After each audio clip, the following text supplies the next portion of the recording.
चंद्रमा एक सौम्य और लाभकारी ग्रह है जो आमतौर पर व्यक्ति को आसानी और सम्मान के साथ जीविकोपार्जन करने में मदद करता है। ऐसा व्यक्ति वित्तीय मामलों में ईमानदार होता है और रिश्वत लेने या उससे उम्मीद करने से बचता है। कभी कभी दूसरे लोग समर्थन पाने की उम्मीद में अपने बच्चों को एहसान या उपहार देकर व्यक्ति को अप्रत्यक्ष रूप से प्रभावित करने का प्रयास कर सकते हैं, लेकिन व्यक्ति सतर्क रहता है।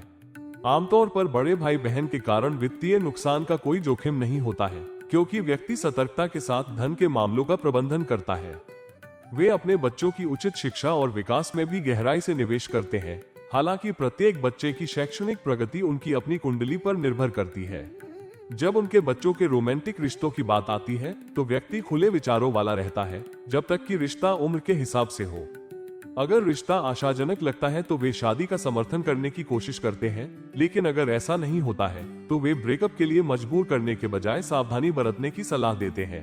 वे अपने बच्चों के जीवन साथी के साथ दयालुता और समर्थन से पेश आते हैं, बशर्ते कि वे जीवन साथी बड़ों का सम्मान करें। जब चंद्रमा 11वें भाव में होता है तो युवा पीढ़ी द्वारा बड़ों के प्रति सम्मान को बहुत महत्व दिया जाता है। लिंग के बावजूद व्यक्ति विवाह के बाहर गर्भधारण को समाप्त करने में विश्वास नहीं करता है। यदि ऐसा बच्चा पैदा होता है तो वे उसी तरह का प्यार और देखभाल प्रदान करते हैं जैसा वे किसी भी वैध बच्चे को देते हैं। चूंकि 11वां घर 10वें घर जो पिता को नियंत्रित करता है से दूसरा है, इसलिए पिता से विरासत आमतौर पर सुनिश्चित होती है। हालांकि यदि पिता की मृत्यु मां से पहले हो जाती है तो मां जानबूझकर या अनजाने में व्यक्ति की विरासत में बाधा डाल सकती है। ऐसा इसलिए है क्योंकि चौथा घर चंद्रमा द्वारा शासित मां को दर्शाता है और 11वें घर में चंद्रमा चौथे से 8वीं एक चुनौतीपूर्ण स्थिति है। इससे मां को लग सकता है कि व्यक्ति पूरी तरह से आज्ञाकारी या सहायक नहीं है, भले ही ये भावनाएं कभी व्यक्त न की गई हो।